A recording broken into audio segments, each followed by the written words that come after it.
Malam itu, aroma masakan khas Nusantara menguar di seluruh rumah. Nadia dengan telaten menyiapkan makan malam istimewa untuk suaminya, Arman. Nasi hangat, ayam bakar madu, dan sayur asam tersaji rapi di atas meja makan yang sudah ditata dengan rapi. Lilin kecil menyala di tengah meja, memberikan suasana hangat dalam ruangan. Semua terlihat sempurna, seperti kehidupannya bersama Arman selama 7 tahun terakhir. Arman, seorang pengusaha sukses di bidang properti, pulang tepat waktu malam itu. Saat masuk ke rumah, ia mencium aroma masakan yang mengingatkannya pada awal-awal pernikahan mereka. Ia tersenyum melihat Nadia yang sedang menuangkan teh ke dalam cangkir. "Kamu selalu tahu bagaimana cara membuatku merasa seperti pria paling beruntung di dunia," kata Arman sambil mencium kening istrinya. Nadia tersenyum lembut. "Aku hanya ingin memastikan kamu makan dengan baik. Kamu terlalu sibuk dengan pekerjaan akhir-akhir ini." Mereka duduk berhadapan di meja makan. Suara dentingan sendok dan garpu beradu dengan piring terdengar sesekali, mengisi keheningan dengan harmoni yang selama ini akrab di antara mereka. Setiap gigitan makanan dipenuhi dengan kehangatan cinta dan kebersamaan. "Bagaimana harimu di kantor?" tanya Nadia, memecah kesunyian. Arman menghela napas sejenak, lalu tersenyum. "Biasa saja. Ada beberapa proyek baru yang harus aku urus. Agak melelahkan, tapi aku yakin semuanya akan berjalan lancar."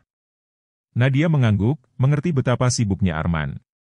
Ia selalu mengagumi kerja keras suaminya dan bagaimana Arman selalu berusaha memberikan yang terbaik untuk keluarga mereka. Ia tak pernah meragukan cinta Arman padanya. Selama bertahun-tahun, meja makan ini menjadi saksi kebahagiaan mereka, tempat mereka berbagi cerita, tawa, bahkan sesekali keluhan tentang kehidupan. "Aku senang kamu bisa pulang lebih awal malam ini," kata Nadia sambil meraih tangan Arman. "Aku merasa akhir-akhir ini kita jarang punya waktu bersama." Arman menggenggam tangan Nadia erat. "Aku juga, sayang. Aku akan mencoba lebih sering pulang lebih awal. Aku rindu saat-saat seperti ini, hanya berdua denganmu." Kata-kata itu terdengar meyakinkan, dan Nadia memilih untuk mempercayainya.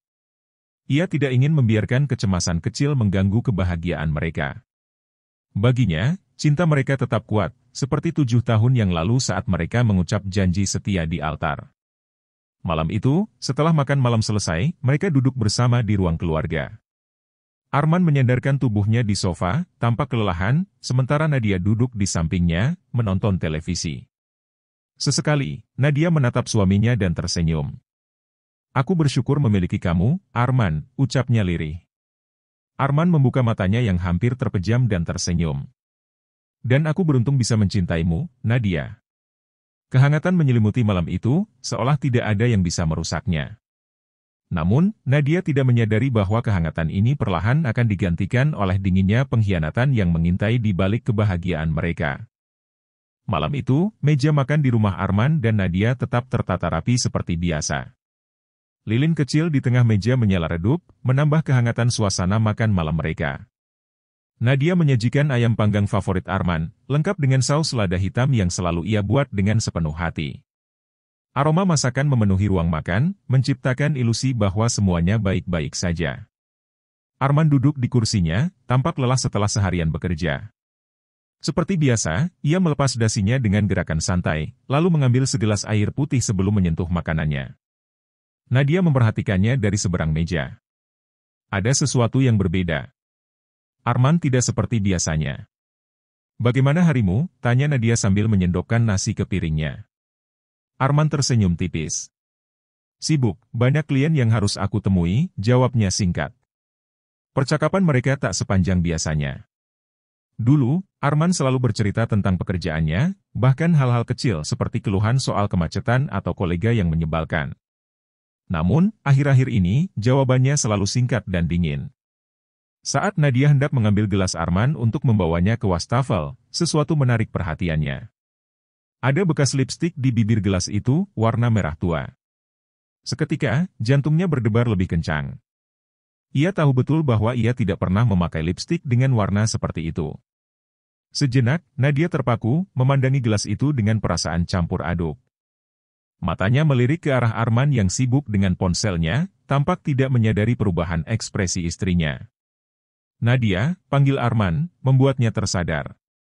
Kamu kenapa? Nadia menahan napas sejenak sebelum mengulas senyum tipis.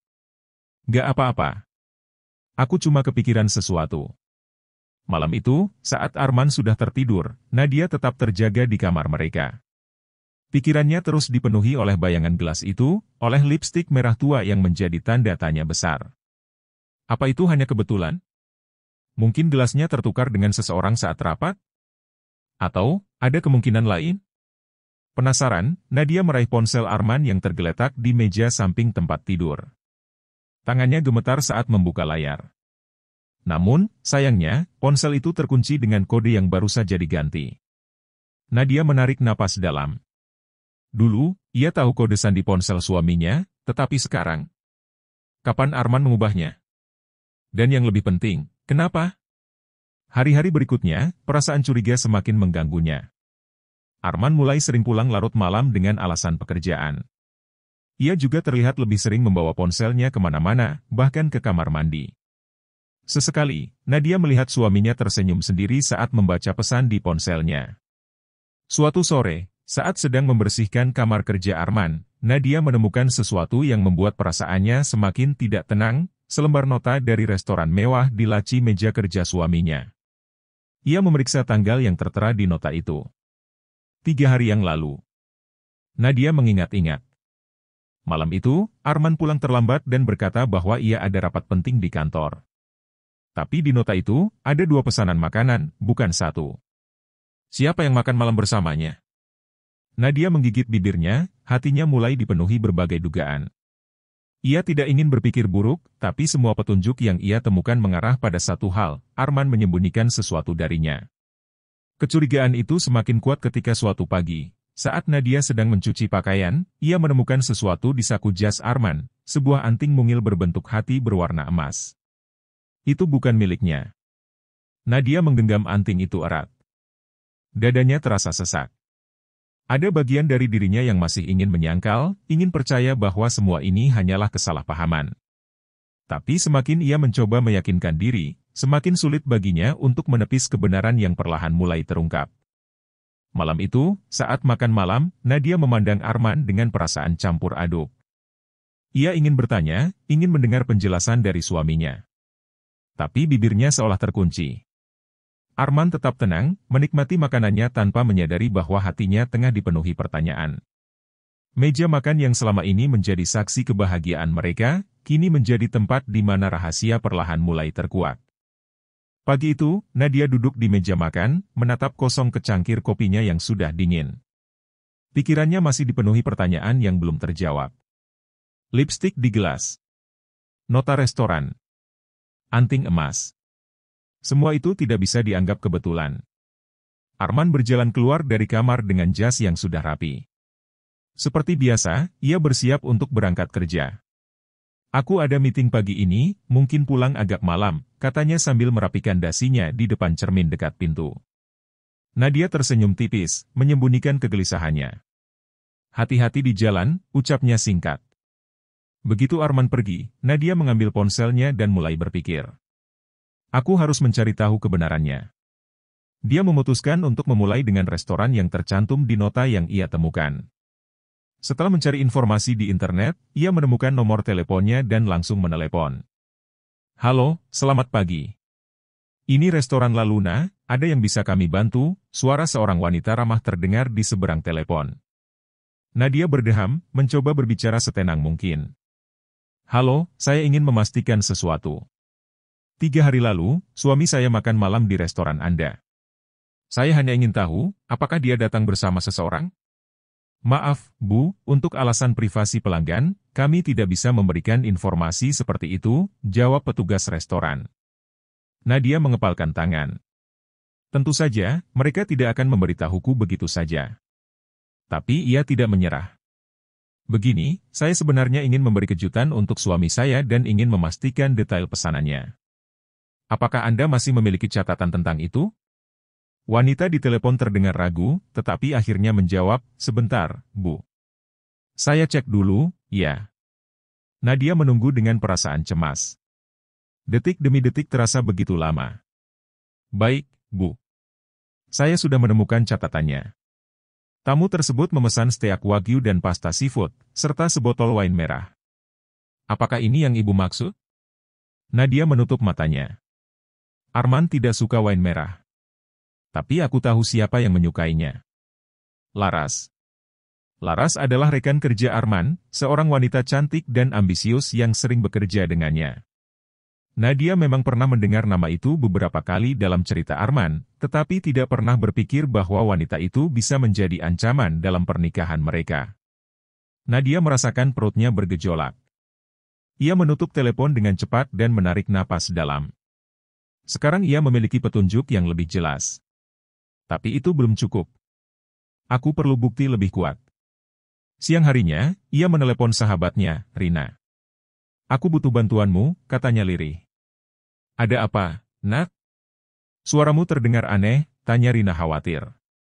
Aku curiga Arman selingkuh, Nadia akhirnya mengatakannya dengan suara bergetar. Rina terdiam sejenak sebelum menjawab, apa yang bisa aku lakukan untuk membantumu? Aku ingin tahu apakah dia benar-benar bekerja lembur atau justru bertemu seseorang. Bisa nggak kita ikuti dia malam ini? Rina menghela napas. Oke, aku akan jemput kamu jam 7 malam. Malam itu, Nadia dan Rina menunggu di dalam mobil yang diparkir tidak jauh dari kantor Arman. Pukul 8:15, mereka melihat Arman keluar dari gedung, tetapi alih-alih menuju mobilnya, ia berjalan ke arah yang berbeda. Dia nggak ke parkiran, bisik Rina. Kita ikuti. Dengan hati-hati, mereka mengikuti Arman hingga ke sebuah hotel mewah di pusat kota. Nadia merasa darahnya berdesir. Kenapa dia ke hotel? Arman masuk ke dalam lobi, dan beberapa menit kemudian, seorang wanita keluar dari mobil taksi dan menghampirinya. Laras. Nadia membeku. Ia ingin berpikir bahwa ini hanyalah kebetulan. Tapi saat ia melihat Laras tersenyum pada Arman, lalu menggenggam lengannya dengan mesra, ia tahu pengkhianatan itu nyata. Air mata menggenang di matanya, tetapi ia tetap diam. Ia menggenggam erat anting emas yang ia bawa di sakunya, seolah-olah itu adalah bukti nyata dari hancurnya kepercayaannya. Rina menyentuh lengannya, berusaha menenangkan. Nadia. Aku nggak tahu harus bilang apa. Nadia menatap lurus ke depan, berusaha menahan tangisnya. Aku juga nggak tahu, Rin. Hatinya hancur. Dan meja makan di rumahnya, tempat ia dan Arman selalu berbagi cerita, kini terasa begitu jauh. Malam itu, ia pulang tanpa mengatakan apapun. Tapi satu hal yang ia tahu, ini belum selesai. Malam itu, Nadia duduk di meja makan dengan perasaan yang berkecamuk. Tangannya menggenggam erat anting emas yang ia temukan di saku jas Arman, benda kecil yang kini terasa begitu berat. Pikirannya berulang kali memutar kejadian di depan hotel tadi. Arman dan Laras. Genggaman tangan mereka. Senyum yang seharusnya hanya miliknya, kini diberikan pada wanita lain. Suara pintu depan yang terbuka membuatnya tersentak.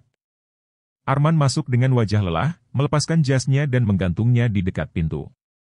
Kamu belum tidur, tanyanya sambil berjalan menuju dapur dan mengambil segelas air. Nadia menggeleng pelan.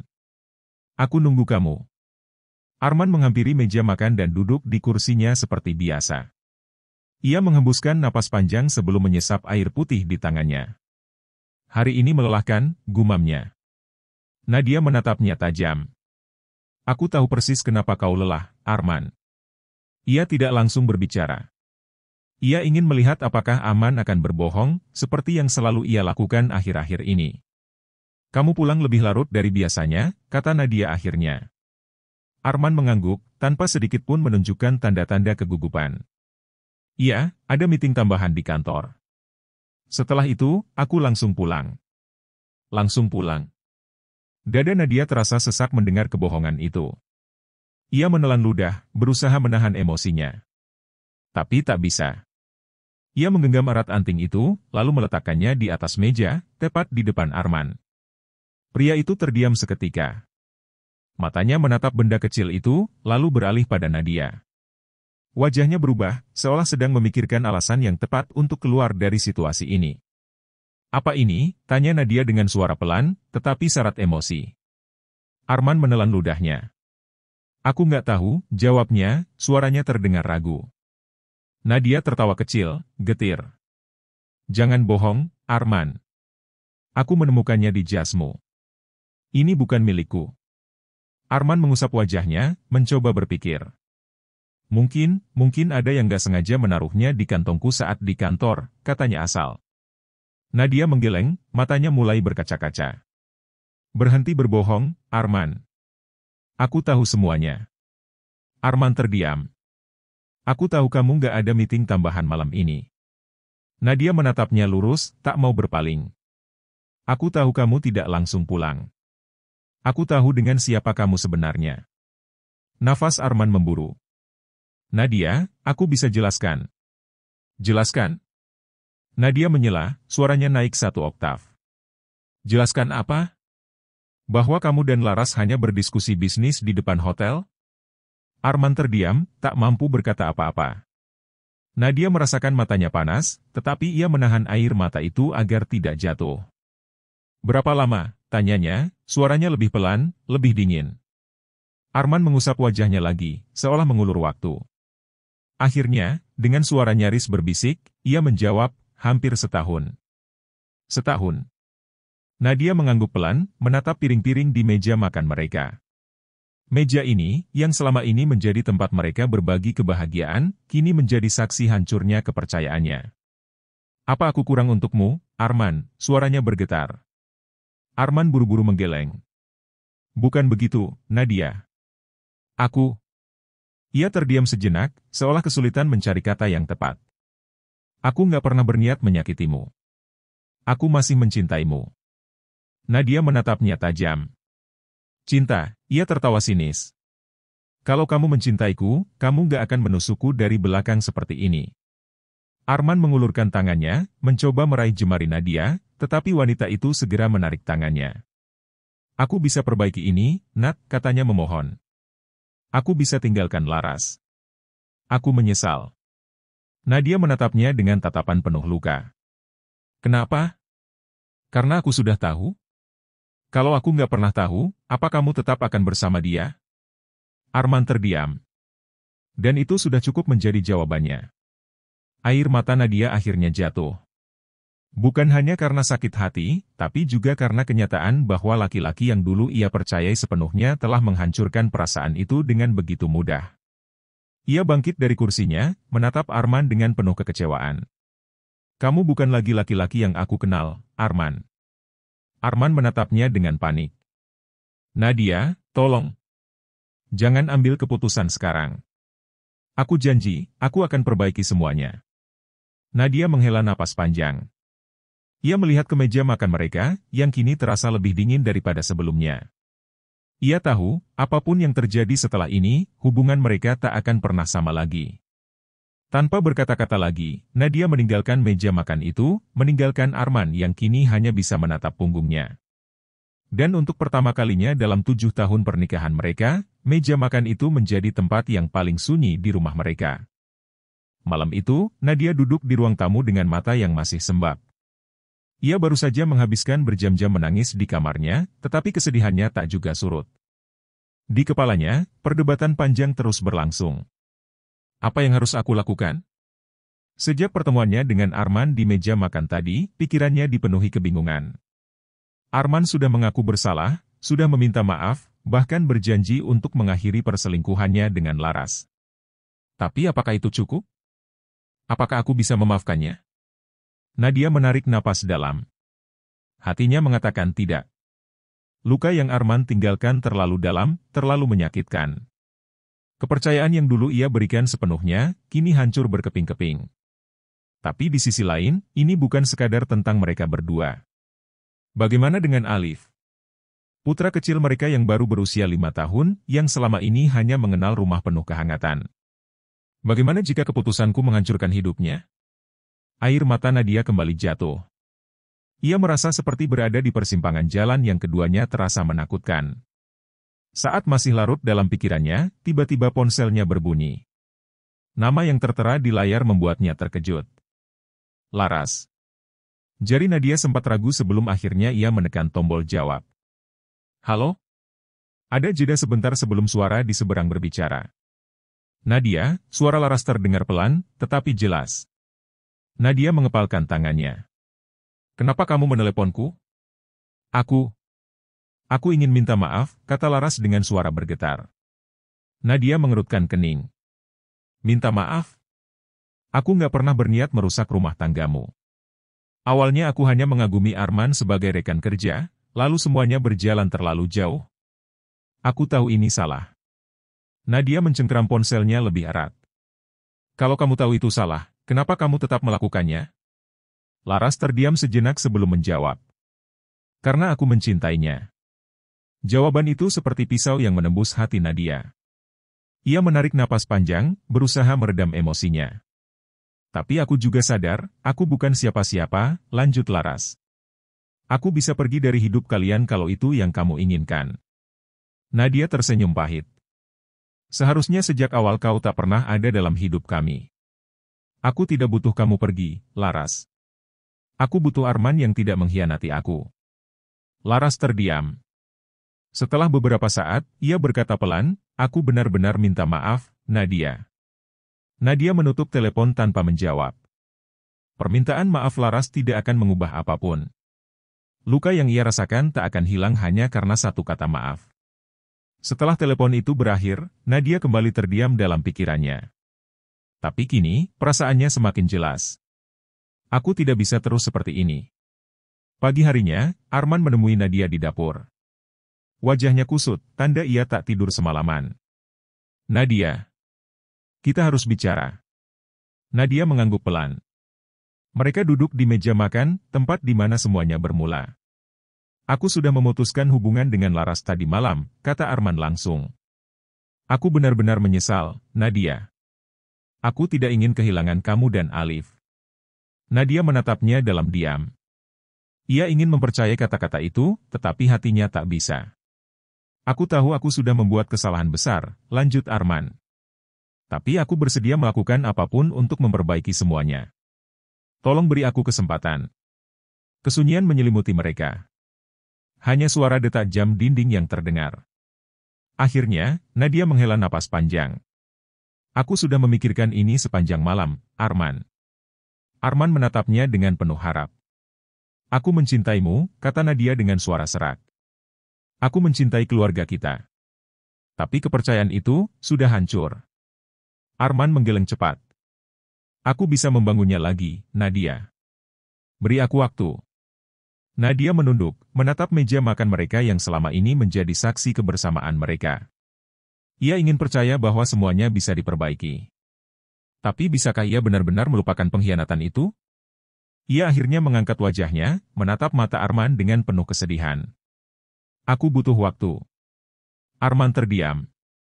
Ia ingin meminta lebih dari itu, ingin meyakinkan Nadia. Tapi dari nada suara istrinya, ia tahu, semuanya sudah tak akan sama lagi. Hari-hari berlalu dalam keheningan. Sejak malam konfrontasi itu, hubungan Nadia dan Arman berubah drastis.